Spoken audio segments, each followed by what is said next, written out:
Meghan Markle and Prince Harry's infamous Oprah interview showed the roles had reversed in their relationship, and the Duchess is now her husband's protector, a body language expert has claimed.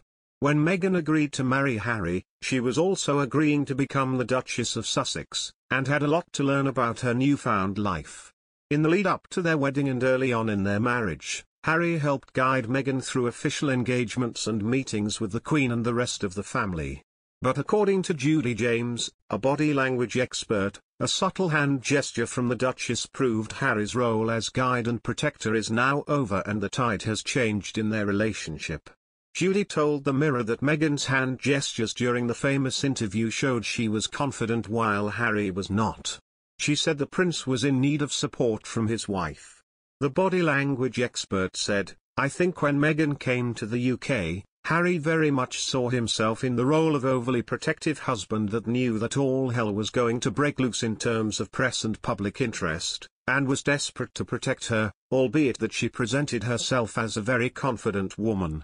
But I think the tide has completely changed." Looking at the Oprah Winfrey clip, Ms. James claimed that Harry is now more vulnerable and Meghan is his rescuer.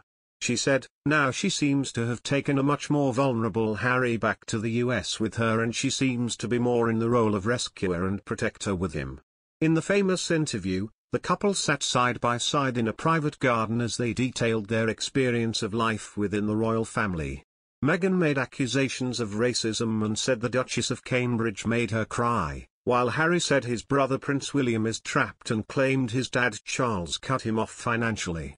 Speaking about the Oprah Winfrey interview, she said, "This hand gesture that you can see, he's got his hand on the chair and she's placed her hand on top. That's almost a maternal-looking gesture. It's though it's being used for reassurance and to let him feed off her confidence.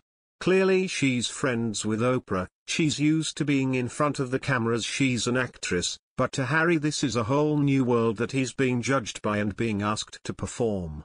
According to the expert, Meghan's body language was very demure, very regal and elegant. She added, "When we feel like we are being bombarded with difficult questions or we're not comfortable, women, in particular, tend to self-diminish, we bring our arms in. But with Meghan she's got that super self-controlled, confident image going on here. However, Harry," she said, "looks much less self-assured and looks more awkward." She said, "He is doing a male pose, he's got his hand between his legs. It's called the fig leaf pose, it is a very self-protective gesture." His relationship with the suit Salem came 2 years after Cressida Bonas broke up with Harry after she had been completely shocked upon watching the Duke and Duchess of Cambridge go on tour with their baby son Prince George. Katie Nichols said, "There was no way she wanted that sort of attention and she told Harry so. Harry didn't want things to end. He was in love with her and he tried to convince her they could make it work," a friend told Nicole for her book, Harry, Life, Loss, and Love. In 2015, a year after that breakup, he confessed in a TV interview that, "I'm waiting to find the right person and someone willing to take on the job." Summer of the same year, the royal had been set up on a blind date with Markle. It followed a trip to Botswana, during which their romance moved at breakneck speed.